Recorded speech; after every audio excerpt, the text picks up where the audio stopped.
Hello guys, आज की video में मैं लेकर आई हूँ मासिक शिक्षक संकुल बैठक माह नवंबर, जो कि हर महीने आयोजित की जाती है। इसमें चक्रीय क्रम में हर एक टीचर को, स्कूल के हर एक टीचर को बुलाया जाता है। आज मेरा टर्न था इस बैठक में शामिल होने के लिए।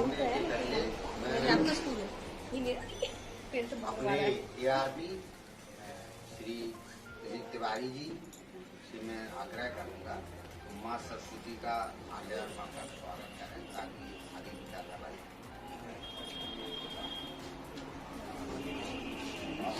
अब तक की जितनी भी मासिक शिक्षक संकुल बैठक हुई है, उसमें मुझे ये शिक्षक बैठक, मासिक शिक्षक संकुल बैठक सबसे इम्पोर्टेंट लगी और काफ़ी थोड़ी अच्छी लगी।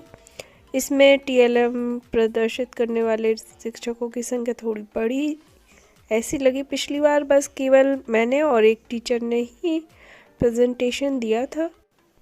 इस बार की ये जो बैठक है मुझे काफ़ी अच्छी लगी। इस बार की मीटिंग काफ़ी महत्वपूर्ण जानकारी मिली इस मीटिंग में और थोड़ा सा इंटरेस्टिंग भी थी और काफ़ी पॉजिटिविटी भी महसूस हुई इस ट्रेनिंग में। माँ सरस्वती की कृपा हम लोगों पर ऐसी ही हमेशा बनी रहे।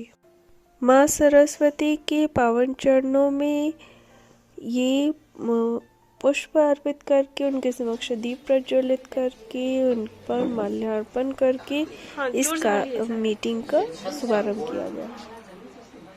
न्याय पंचायत बंगरा की मासिक बैठक जो प्रति माह होती है, सभी शिक्षक क्रमानुसार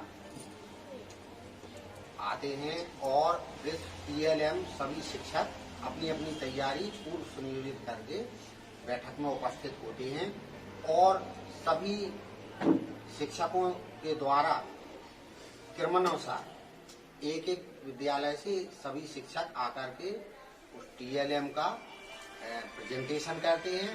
नवाचार के माध्यम से नवाचार बताते हैं कि किस तरीके से बच्चों को निपुण भारत के लक्ष्यों को प्राप्त कराने के लिए किस तरीके से शिक्षण कार्य और शैक्षिक गतिविधियां की जा रही हैं, चाहे वो खेलकूद के माध्यम से हो, चाहे कहानी कविताओं के माध्यम से हो, लेकिन उनको अक्षरों का ज्ञान और साथ में अंकों का ज्ञान कराया जा रहा है और सभी लोग इसमें मेहनत से सभी शिक्षक काम कर रहे हैं। मैं आज की इस बैठक के केपीआई, जो कि केपीआई मतलब हर माह लक्ष्य निर्धारित किए गए हैं, केपीआई के माध्यम से क्रमशः 4 या 5 बिंदु हर माह आते हैं और उन्हीं के अकॉर्डिंग, केपीआई के अकॉर्डिंग ही सभी शिक्षक काम कर रहे हैं और शिक्षक संकुलों को भी उत्तरदायित्व दिया गया है कि केपीआई को अपने मीटिंग रजिस्टर में जोड़ते हुए उन पर चर्चा परिचर्चा मीटिंग में रखी जाती है। तो इसी क्रम में मैं कुछ कहूँ इसके पहले हमारे शिक्षक संकुल श्री मनीष राणा अग्रवाल जी हैं, मैं उनसे आग्रह करूंगा कि वो मीटिंग के लिए अपने कुछ शब्द कह लीजिए।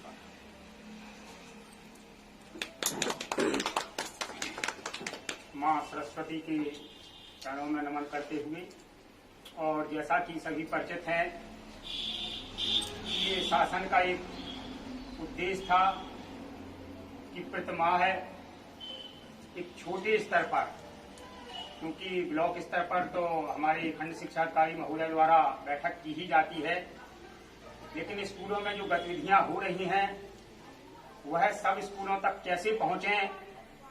यदि कोई स्कूल अच्छा कार्य कर रहा है तो अन्य स्कूल उससे कैसे प्रेरणा लें। शासन के द्वारा जो नए नए दिशा निर्देश आते हैं वो त्वरित गति से प्रत्येक स्कूल तक कैसे पहुंचे, इत्यादि तमाम उद्देश्यों को समेटकर ये शिक्षक संकुल की बैठकों का आयोजन सुनिश्चित किया गया। प्रतिमाह चक्रीय क्रम में ऐसा भी नहीं, क्योंकि बीआरसी स्तर पर जो बैठक होती है तो प्रधान अध्यापक महोदय उनकी सूचनाओं का आदान प्रदान होता है, उनका ही जाना होता है। तो हमारे विद्यालयों में अन्य सहायक अध्यापक, हमारे शिक्षा मित्र भाई बहन, अनुदेशक भाई बहन, वह सब भी इन सब गतिविधियों से जुड़े, ये उद्देश्य को लेते हुए ये शिक्षक संकुल बैठकें निर्धारित की गई। और प्रत्येक माह के अंतिम सप्ताह में 20 तारीख से 30 के बीच में आयोजित की जाती हैं।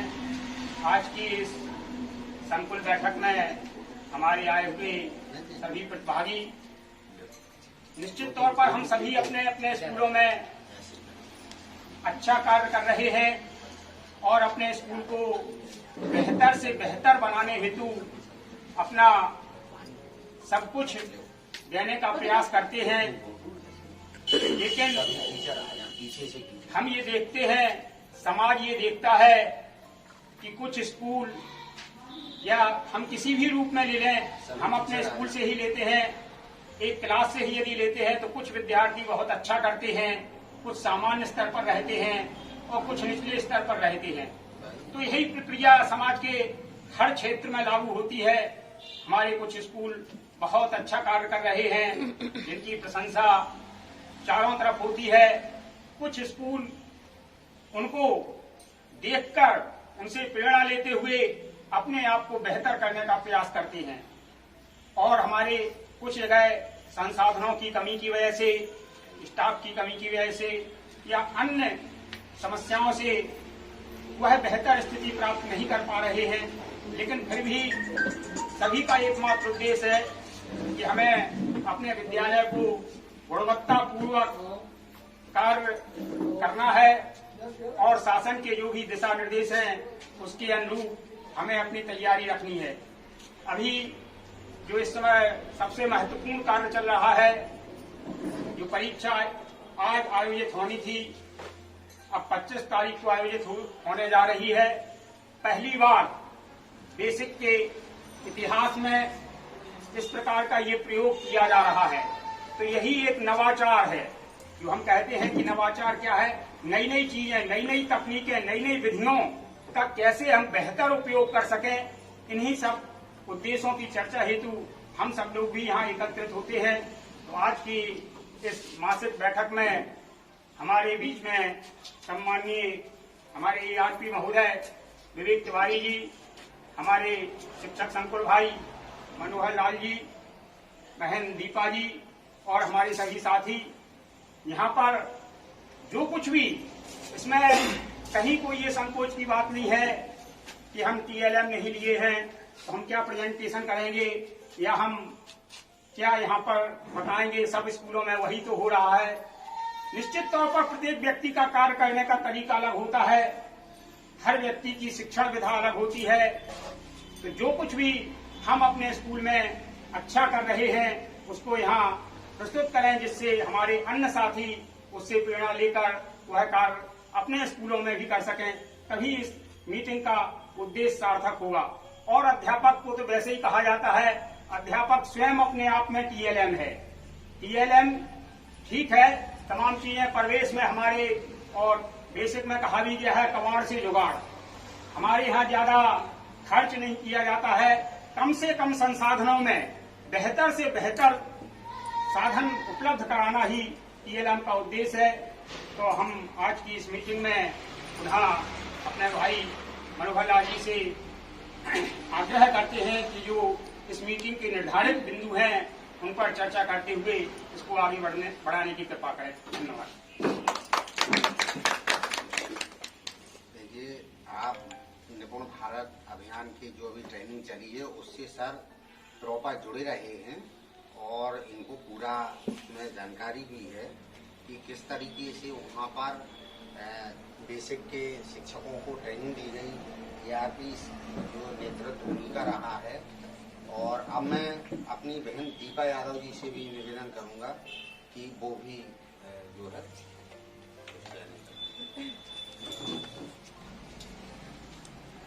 सर्वप्रथम माँ सरस्वती को नमन। मेरा गला थोड़ा बैठा है तो कुछ समझ में ना है, तो थोड़ा सा ये कि आवाज़ भी बाहर जा रही है। इतनी अच्छी आवाज़ नहीं है जो पहले की स्कूल के मीटिंग्स में होती नहीं है।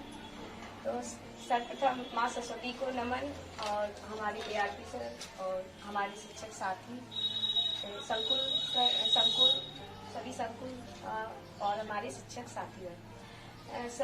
इस मीटिंग का एजेंडा जो मनोहर सर ने बताया उसके हिसाब से जितने भी एजेंडा हैं उनके क्रमबद्ध जो भी बिंदु हैं उसके आधारशिला जो अपन मॉड्यूल जो हम लोगों को स्कूलों में वितरित किए गए थे, तो 3 मॉड्यूल जो हम लोगों को वितरित किए गए थे, तो शायद हम लोग समय के हिसाब से उन मॉड्यूल को मतलब रखे हैं, हमारे स्कूल में ही रखे हैं, लेकिन बहुत कम शिक्षक गण होंगे यहाँ पे शिक्षक साथी की जिन्होंने उस मॉड्यूल को नहीं पढ़ा होगा। शायद उनको ये लग रहा होगा कि जब इसका समय आएगा तो हम इसको देख लेंगे, लेकिन ये आप इतना समझ लीजिए कि शासन द्वारा ये जो मॉड्यूल दिए गए हैं ये इस तरीके की मटेरियल है कि जैसे कि हम सब जब शुरू में आए थे तो हम लोग लेसन प्लान बनाते थे, तो हम कभी भी या आपने बीएड बीटीसी जो भी किया होगा, तो जब भी आप इंटर किए होंगे क्लास में तो आपके पास पहले से ही पूर्व पता होगा आपको कि आज आपको कौन सा टॉपिक मतलब तैयार करना है और किस पे पढ़ाना है। जब हम किसी भी टॉपिक को पढ़ाते हैं तो हम ये सोचते हैं कि हम ज्यादा से ज्यादा बच्चे हमारे उस ज्ञान जो हमारे पास नॉलेज है, ज्ञान है, उसको ज्यादा से ज्यादा बच्चे हमसे ले सकें, और बच्चों को भी ये लगता है कि टीचर्स बहुत सरल भाषा में हमें उस ज्ञान को दें। तो हम पहले सर्वप्रथम जब जाते हैं तो बच्चों के पूर्व ज्ञान से ही नियोजित होकर हम उसको सरल से कठिन की ओर जाते हैं, तो बच्चे उस चीज को समझ पाते हैं। तो इसी तरीके से जो भी हमको परेशानियां आती हैं जब हम लेसन प्लान बनाते हैं, तो वो ही परेशानियों को दूर करने के लिए हमें शिक्षक संदर्शिका दी गई है। आपको शायद वो थोड़ी सी लगेंगी, जब आप फर्स्ट स्टार्टिंग पढ़ेंगे तो आपको लगेगा कि शायद इसको पढ़ने से मुझे भी ऐसा लगा था, मैंने भी शायद 1-1.5 महीने तो शायद मैं ऊपर के कवर ही उनको देखती रही कि मतलब यही याद कर लो, यही बेनिफिट। लेकिन जब हमारे यहाँ डाइट मेंटर्स आए तब उन्होंने हम लोगों को खुद बुलाया और सब नाम पूछे, तो नाम तो हम लोगों ने सब सुना दिए, बता दिए, बढ़िया है, लेकिन जब उसके अंदर हम लोगों को कई चीजें उन्होंने बोला तो वो हम लोगों के सब ऊपर से निकल गई, आपको समझ में नहीं आया। फिर उसके बाद जब वो गए तो हमने फिर उसको स्टार्ट किया पढ़ना, तो लगा क्या चीज बताई थी इसमें ऐसी, क्या मिल तो रही नहीं है इसमें वो चीज, जो चीज वो इतने अच्छे सरल ढंग से बता गए। तो उन्होंने ये कहा था कि बच्चों को आप एक तो जो अभी जो बेस माने जो अपना नेट का एग्जाम हो रहा है बच्चों का, वो बेस लाइन ही है ना। तो जो बेस लाइन की जो एक कहते हैं कि जब आप कोई भी मकान बनाते हैं तो उसका नीचे से जब तक आपका बेस अच्छा ना हो, तो वो आप पिलर खड़े कर रहे हैं तो उसका वो दीवार या जो भी घर आप बनाएंगे उसका कोई सिक्योरिटी नहीं होगी कि सेफ्टी है उसकी कि नहीं, वो कभी भी कैसे भी हिल सकता है। तो इसी तरीके से अगर बच्चों का बेस लाइन IQ आपको पता लगाना है, तो आप जो प्रिपरेशन इतनी अच्छी कर रहे हैं, आप TLM बकायदा बहुत अच्छा तैयार करे हैं, आप अंदर जा रहे हैं, आपके बच्चे भी बहुत अच्छा बोलते हैं सब कुछ, लेकिन आपके बच्चे अच्छा बोलते हैं, अच्छा लिखते हैं या अच्छा उनका IQ लेवल है, लेकिन सरकार को नहीं पता चल पाता है कि मतलब शासन को नहीं पता चल पाता है कि टीचर्स कितना अच्छे तरीके से बच्चों पे अपना कितना समय भी दे रहे हैं, एक्स्ट्रा उनके ऊपर ये भी कर रहे हैं कि नहीं हम जो जितनी सारी तैयारियां करते हैं टीचर्स वो स्कूल में कर रहे हैं कि नहीं, उसकी सही से उनको नहीं पहुंच पाती है। लेकिन जब ये नेट का एग्जाम होगा ना, तो इससे हर एक प्रॉपर हर स्कूल के बारे में उनको पता चल जाएगा कि किस स्कूल के बच्चे किस लेवल के हैं, और जब उनका लेवल जब जैसा ही आगे बढ़ेगा और वैसे ही वो टीचर्स को भी सम्मानित होंगे और ब्लॉक पूरा जानेगा, उनको डिस्ट्रिक्ट भी पूरा जानेगा, पूरा स्टेट जानेगा कि उन्होंने बिना उनके बेस कितना बढ़िया है। और जब उसका बेस अच्छा हो जाएगा तो आप मानिए कि आपके स्कूल के बच्चे आपका कितना नाम रोशन करेंगे। तो इस तरीके से इस एग्जाम को बच्चों पे बिल्कुल मत थोपिए, ना उनको डराइए, ना उनको ऐसा कुछ कहिए कि जिससे कि वो पूरी तरीके से आपकी बातों से भयभीत हो जाए। उन्हें बिल्कुल फ्री माइंड में वो एग्जाम की पूरी प्रिपरेशन करने दीजिए, और आप उन्हें कोई सिलेबस के बारे में बात नहीं करिए। सिर्फ और सिर्फ उनका ये एग्जाम टेस्ट इसलिए हो रहा है क्योंकि उनके जो बेस है उसकी जानकारी हो जाएगी, है ना।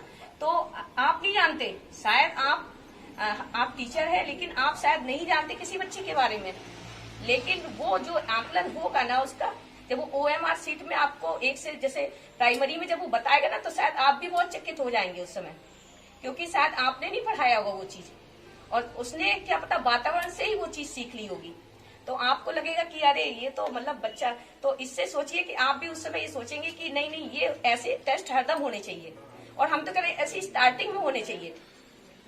है ना। और जैसे हम लोगों का, जैसे आप लोग एडमिशन हम लोग करते हैं तो हम लोग गार्जियन के ऊपर बोलने लगते हैं कि आपने बगल, जैसे प्राइमरी के बच्चे होते हैं तो हम लोग जूनियर में तो कहते हैं कि 1 से 5 तक क्या पढ़ के आए हो आप लोग, है ना।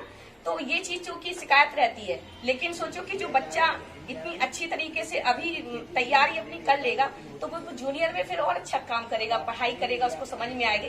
और हमें तो हम आज हम अपने क्लास में अपने बच्चों से इंट्रोड्यूस हुए तो आप विश्वास नहीं करेंगे, हमारे बच्चे कहते कि दीदी ऐसे ही तो उसमें पुलिस में, रेलवे की भर्ती में भी तो ऐसे ही, हाँ इतने एक्साइटेड है वो। उससे उन्हें मतलब नहीं है कि वो उस चीज को क्रॉस कर पाए कि मतलब क्वेश्चन अगर टिपिकल आएगा तो वो कर पाएंगे कि नहीं, उससे उन्हें बिल्कुल वो नहीं है। बस वो OMR सीट है ना, उसको भरने का बड़ा क्रेज है उनको कि हम इतने बड़े हो गए कि नौकरी वाली चीजें अभी ही से करने लगे तो हमें बहुत खुशी हुई इस चीज को, इसीलिए हमने आप लोगों से ये चीज साझा की। और कुछ ज्यादा बताने को नहीं है इतना, लेकिन बस इतना ही चाहते हैं कि आप लोग जो भी शासन द्वारा जो भी दिशा निर्देशों को आप थोड़ा गंभीरता से लेना शुरू कर दीजिए। और ये ऐसा नहीं कि ज्यादा ही गंभीरता लेकिन धीरे धीरे आपको समझ में ना आए तो शिक्षक संकुल है आपके, ARP सर हैं, अपने खंड शिक्षा अधिकारी हैं, उनसे भी आप समय समय पर इस तरह के विचार विमर्श कर सकते हैं। और धन्यवाद। मैं इसी क्रम में अपने ARP से भी आग्रह करूंगा कि कम समय में अपनी बात रखें ताकि सभी शिक्षकों को 5-5 मिनट DLM प्रस्तुतिकरण के लिए मिल सके। बाद में करवाना, पहले DLM प्रस्तुतिकरण। तो सबसे पहले हम सीमा गांधी बहन जी को बुलाते हैं कि वो DLM प्रस्तुतिकरण, क्योंकि वो उनका दिख भी रहा था कि DLM देखिए आगे बैठने और नहीं वो DLM तैयारी से सभी शिक्षक पे भी दोबारा लिखा था कि सभी शिक्षक बार बार जैसे कहा तो DLM जरूर लेके आए। कुछ भी हो, जो भी हो, उनके पास ये ऊपर वाला भाग और मिट्टी के नीचे वाला भाग, तो इस चीज का विशेष ध्यान देना है कि जब पढ़ाते समय किस चीज का उपयोग आप कर रहे हैं। वैज्ञानिक भाषा का तो उपयोग करेंगे। अब धरती कौन धरती देखिए दीदी वो सही है, पर हम लोग बच्चों को बता सकते हैं प्रॉपर। जैसे बच्चा मान लो कहीं कोई चीज गलत बोल रहा है तो हम उसको रनवे में लाकर उससे जोड़ देंगे। नहीं बेटे आप धरती बोल रहे हो, वो नहीं, आप मिट्टी बोलो। नहीं सर, मिट्टी का जब सर आप भूगोल पढ़ाते हैं ना तब वो वहाँ पे भी धरती बोलते हैं। अभी हम पौधे के बारे में, जड़ के बारे में जानते और हैं, जड़ों से जानते कैसे हैं, धरती भूमि सब जानते हैं बच्चे। ऐसा नहीं है, कक्षा 4 तक तो सब जानते हैं। बच्चे जानते हैं। कक्षा 4 का है। करना जरूरी है। अगर किसी बच्चे के समझ में नहीं आ रही है कोई चीज, मान लो पुस्तक के अकॉर्डिंग नहीं समझ पा रहा है, अब मैं अनीता सोनी बहन जी से आग्रह करूंगा कि वो जरूरी नहीं है आप DLM लिए हो, आइए। आत्मीय संबंध बच्चे और शिक्षकों के बीच में किस तरह से स्थापित किए जाए। तब समय किस तरह से पठन कार्य कर रहे हैं बच्चों के बीच में, हम किस तरीके से जो हम अपने विषय को रख रहे हैं, या उनको वो पकड़ बना पा रहे हैं, हमारी बात को समझ पा रहे हैं, इन सब। सबसे पहले सरस्वती माँ को वंदन करते हुए अपने ARP और शिक्षक संकुल और सम्मानित सभी टीचर्स, जैसा हम लोग जानते हैं अपनी क्लास में जाते हैं तो हम लोगों को एक टीचर बन के नहीं जाना क्लास में। बच्चों से जैसे हम लोग एक फैमिली की तरह व्यवहार करें तो बच्चे हमसे ज्यादा जुड़ पाएंगे। अगर हम उन्हें एक टीचर बन के जाएंगे तो बच्चे हमसे डरते हैं। जैसे छोटे बच्चे कभी कभी स्कूल में आते तो आते ही रोने लगते हैं। हमारे अभी कल आया एक छोटा बच्चा तो रोना, उसने बाल बाटिका में आता तो रोना शुरू करा, तो उसको हमने आराम से कुछ करके सोमवार था तो केला वेला दिया तो चुपचाप बैठ गया पढ़ने के लिए। तो इस तरह से हम बच्चों को आकर्षित करेंगे तो उनका मन स्कूल में लगेगा और वे आएंगे भी। और वे पहले से डरते हैं क्योंकि उनकी मम्मी ने कहा चलो स्कूल ले चल रहा है, तो डर के हमारे गेट से ही रोने लगते हैं। या वहीं से उन्हें रोना शुरू करा, कभी स्कूल है इसका मतलब कहीं मैडम मार ना दें या कुछ, उन्हें डर रहता है छोटे से, तो वो डरे नहीं। टीचर से अगर बच्चे डरेंगे नहीं तो वो निर्भीक होकर के बच्चे टीचर से पूछ सकते हैं। अगर हम लोग उन्हें डराएंगे, मारेंगे, पीटेंगे तो बच्चे आज एक दिन आज अगर उन्हें मार दो, हम लोगों ने देखा होगा कई बच्चों से कहते हैं सीख के आना, अगर वो नहीं सीख के आए तो बस उठाया डंडा 2-4 मार देते टीचर, तो बच्चा तीसरे दिन फिर नहीं आता है। वो कहता आप कल मार दिया था, आप नहीं जा रहे हैं। और कभी पूछो तो कह दे लो मैडम मार दो, फिर उन्हें नहीं आना नहीं है। तो इस तरह से हमें उन्हें डरा के नहीं रखना है। अगर हम उन्हें अपने संबंध अच्छे बना के रखेंगे बच्चों के संग में, जैसे परिवार के लोग हैं, तो अगर उनकी समस्या समझेंगे कि इन्हें क्यों नहीं आ रहा है, क्यों जी याद नहीं कर पा रहे, बड़ा आंसर होता है वे याद नहीं कर पाते हैं, लेकिन उन्हें हम छोटे रूप में समझाते हैं, उनका अर्थ समझाते हैं कि इतना बड़ा याद करने की जरूरत नहीं है, तुम इससे घबराओ नहीं, ये बड़ा आंसर है तो हमने याद नहीं कर पाया तो अब पिटाएंगे। तो हम उनको छोटा सा शॉर्ट में आंसर उनका मतलब मेन बता देते कि ऐसा ऐसा हम लोगों को पढ़ना है, तो मेन अर्थ उसका आना चाहिए। कुछ बच्चे जो हिंदी पढ़ना नहीं आते, लेकिन उन्हें हम अर्थ बता देते हैं। जैसे हम इतिहास भूगोल में पढ़ाते हैं तो हम उनसे कहते हैं कि जो हम पढ़ा रहे हैं तुम तो सुनो, मौखिक सुन लो तो तुम्हें आंसर ऐसे ही आ जाएगा। अचानक कोई अधिकारी आया तो तुमने याद नहीं करा, लेकिन अगर हमने तुमने सुना है हमें तो तुम मौखिक ही बता दोगे कि इसका आंसर ये है। तो इस तरह से अगर हम बच्चों को जोड़ के पढ़ाएंगे और बच्चों को डराएंगे नहीं, अच्छा और प्यार का वातावरण बना के रखेंगे तो बच्चे हमसे जुड़ेंगे भी, उनकी समझ में भी आएगा।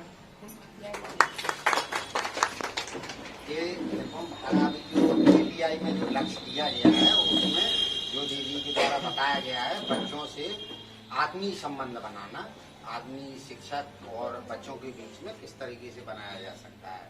कोई छोटा बच्चा आता है तो आपको किस तरीके से बच्चों के साथ मन बनाने हैं ताकि बच्चा विद्यालय में ज्यादा से ज्यादा समय ठहराव कर सके, रुक सके, और जितना ठहराव करेगा उतना ही उसको ज्ञान प्राप्त होगा।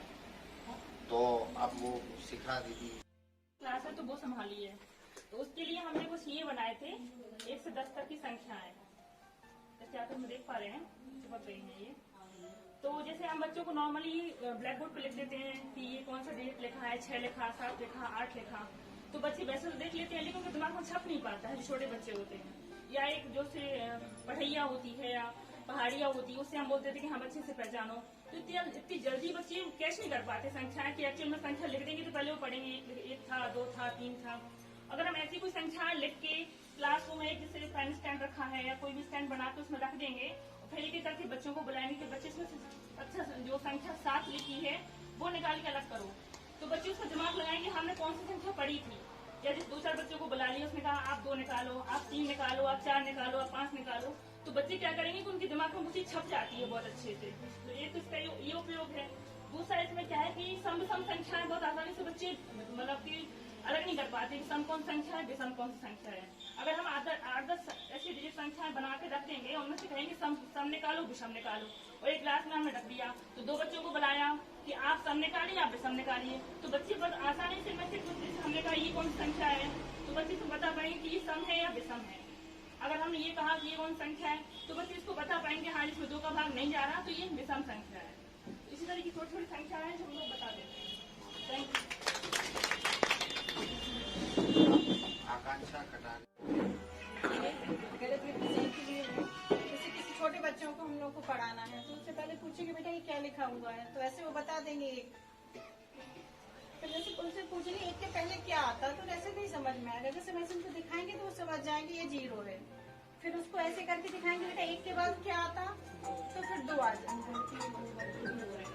हाँ इसको मतलब बिफोर आफ्टर बोल सकते हैं। और फिर उससे पूछेंगे बेटा 2 के पहले क्या आएगा तो उसको देख के वो 2 के पहले बता देंगे कि 1 आता है, 2 के बाद ऐसे 3, जैसे वो खेल में समझ सकते हैं। ऐसे क्लासरूम में रखा रहेगा तो बच्चे इसको जब देखेंगे तो उन्हें अपने आप ही समझ में आ जाएगा कि 2 के पहले मतलब 3 के पहले 2 आएगा और 3 के बाद 4 आएगा।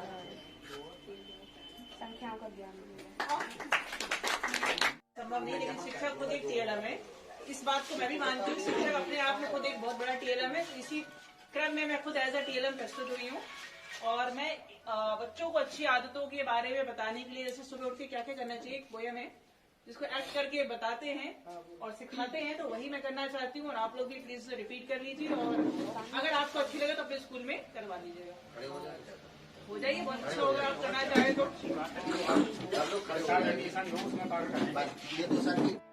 Brush your teeth. Brush it every day. Father, mother, brother, sister. Brush it every day. Wash your face. Wash it every day. Father, mother, brother, sister. Wash it every day. Take your bath. Take it every day. Father, mother, sister. Father, mother, brother, sister. Take it every day. Take it every day. Wipe your body. Wipe your body. Wipe it every day. Wipe it every day. Father, mother, brother, sister. Father, mother, brother, sister. Wipe it every day. Wipe it every day. Wear your clothes. Wear your clothes. Wear it every day. Wear it every day. Father, mother, brother, sister. Father, mother, brother, sister. Wear it every day. Wear it every day. Take your food. Take your food. Take it every day. Take it every day. Father, mother, brother, sister. Father, mother, brother, sister. Take it every day. Take it every day. Go to school. Go to school. Go to school every day. Go to school every day. Brother, sister, go to school. Brother, sister, go to school. Go to school every day. Go to school every day. Do your homework. Do your homework. Do it every day. Do it every day. Brother, sister, do your homework. Brother, sister, do your homework. Do it every day. Do it every day. Thank you.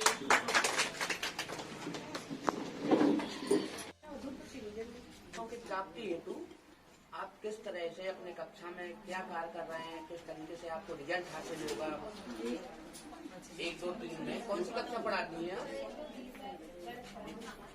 तीनों कक्षा। बताएं आप कैसे क्या करते हैं?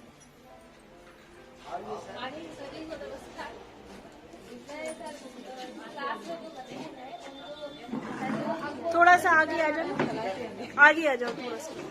तो अंकों से परिचित करवाना है तो सबसे पहले तो जो फिंगर्स है उनके माध्यम से ही करवाते हैं कि ये कितनी फिंगर है, आप बताओ आपके शरीर में अंग कितने हैं, आंखें कितनी है, हाथ कितने हैं, नोज कितनी है, और फिर जो मटेरियल है जैसे कंकड़ पत्थर है उनके द्वारा भी उन्हें गिन के बताते हैं। बच्चों को भी गिन के बताते हैं कि जाओ 5 का एक समूह बनाओ। ये विद्या ज्ञान के फॉर्म आज दे रहे हैं आप लोग? नहीं है, आए जहाँ से भी आए पहले तो लेना नहीं चाहिए। कल हम लोगों ने बड़ी मुश्किल में सबमिट कर पाए हैं जिले पे, हमसे सर थे। हमारे लिए दे दिए। 12 बजे का लाओ समय देखिए। बच्चे हैं उन्हीं के द्वारा गिन के बता देंगे। आप अपनी कक्षा के बच्चों को गिन के बताइए कि आज कितने बच्चे आए हैं, सभी को जैसे 1, 2, 3 में क्लास में आपको गिन के बताना है सामूहिक रूप में कितने बच्चे आए हैं, इसी तरीके से बताते हैं। नहीं बता पा रहे हैं, चलिए ठीक है। के माध्यम से बच्चों को अगर हमें किसी अंक का बच्चे को ज्ञान कराना है तो सबसे पहले हम क्या करेंगे, एक आयताकार आकृति बनाएंगे और सारे बच्चों को घेर करके उसमें खड़ा कर देंगे, ठीक है। और 1 से लेकर 10 तक के अंक लिख देंगे, ठीक है। और इसके पूर्व भी अगर और बच्चा और भी उसमें नहीं जा पा रहा है, नहीं पहचान पा रहा है, तो आप एक गोले में खड़ा करके जोड़े, जैसे 2, 3 तो 2 पकड़ लेंगे सभी बच्चे, 3 पकड़ लेंगे तो उन्हें ये ज्ञान हो जाएगा 3 कितने होते हैं, 3 इतने होते हैं और 2 इतने होते हैं और 4 इतने होते हैं, 5 इतने होते हैं। 1 से लेकर 10 तक के केवल उनको ये चीज पता हो जाए कि 10 इतने होते हैं।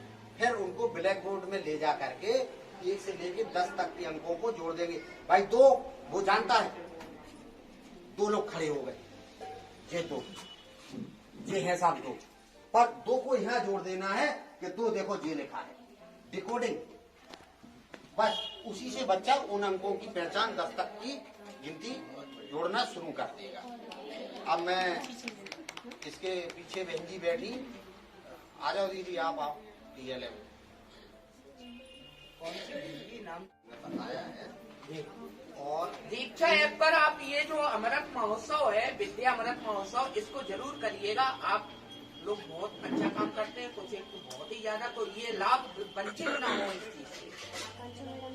रिमेडियल टीचिंग के लिए जो शिक्षक जो है 40 मिनट का जो पीरियड ले रहे हैं, रिमेडियल टीचिंग जो है चलाना है, वो बच्चे जो छूट गए हैं से जिन्हें अक्षर का ज्ञान है, अंक का ज्ञान नहीं हो पा रहा है, उनके लिए विशेष तौर से लगाए जा रहे हैं। अभी एक विद्यालय में हम अभी गए थे, तो पूर्व माध्यमिक विद्यालय घुराट में, देखिए वहाँ कितना अच्छा परिवेश था खेल कूद के लिए। बच्चों को बहुत सारे एपरेटस वहाँ पर लगा दिए गए हैं और बच्चे वहाँ पर खेल में व्यस्त थे इंटरवल में के समय में।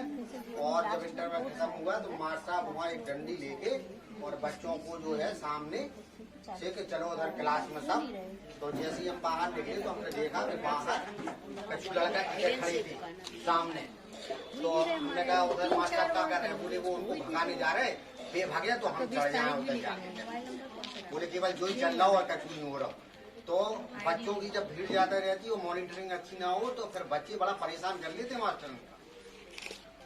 ज्यादा बच्चे हो और टीचर एक हो तो कहाँ देखोगे आप। तो बहुत जरूरी है कि मॉनिटरिंग बहुत जरूरी है। अच्छा अब आप आ जाओ दीदी। और ये सबसे पहले माँ सरस्वती को मेरा नमन। आदरणीय ARP महोदय, शिक्षक संकुल और सभी उपस्थित शिक्षक। मेरा TLM है कौन से प्रकार।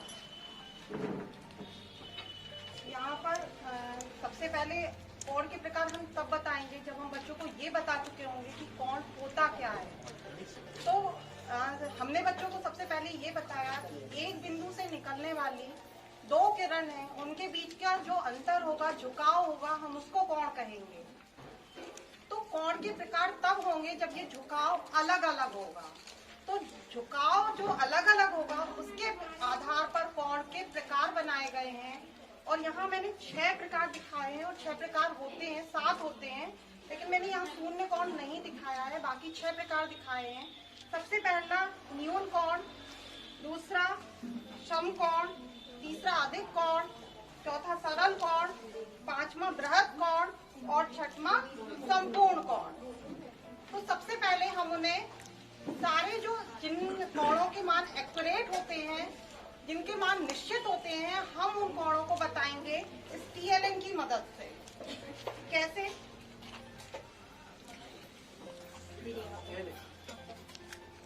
जैसे मैंने आपको बताया कि एक बिंदु से निकलने वाली 2 किरणें होंगी। एक किरण हमारी यहाँ 360 पे रहेगी और ये हम घुमाएंगे। अभी जब दोनों एक ही बिंदु पर होंगी तो बनेगा शून्य अंश का कोण, जो मैंने यहाँ पे दिखाया नहीं है क्योंकि इसमें जगह थोड़ी कम थी तो मैंने उसको स्किप कर दिया है। जब हमने इसको घुमाया और ये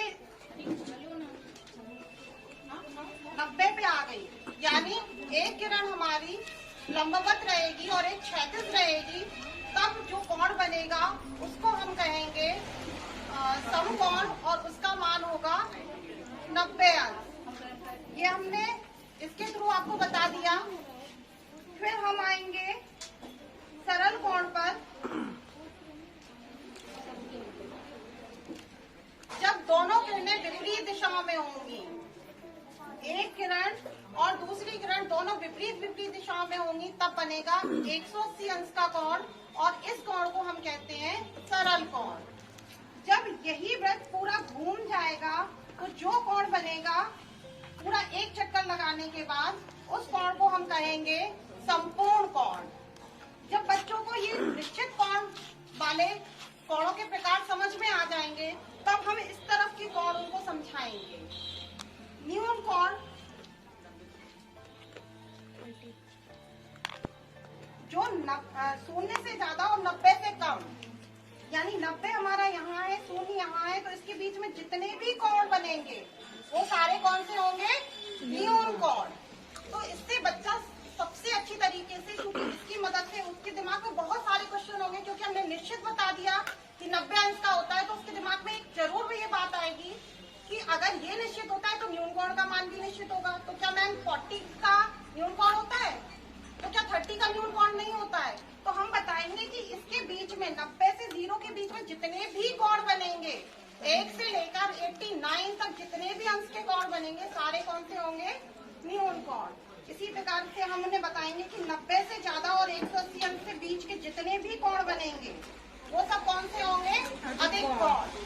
और 180 अंश से 360 के बीच में जितने भी कोण बनेंगे उन कोणों का मान होगा, उन कोणों को हम कौन सा कोण कहेंगे? बृहद कोण। इस प्रकार हम इस TLM की मदद से उनके कोणों की अवधारणा को स्पष्ट कर पाएंगे। Thank you. बहुत अच्छा। इस वीडियो का सेकंड पार्ट जो कि 1 घंटे की मीटिंग चली जिसमें ARP महोदय का संबोधन है और हम लोगों को जो जानकारी दी गई है महत्वपूर्ण, वह उसका लिंक डिस्क्रिप्शन बॉक्स में वहाँ से जा कर के आप देख सकते हैं। और जो इस मीटिंग का निचोड़ है उसके लिए मैं एक अलग से वीडियो बनाई, उसका लिंक भी मैं डिस्क्रिप्शन बॉक्स में दे दूँगी। सो गाइज़, आज के वीडियो में इतना ही। मेरा वीडियो देखने के लिए thank you and please like my video and subscribe my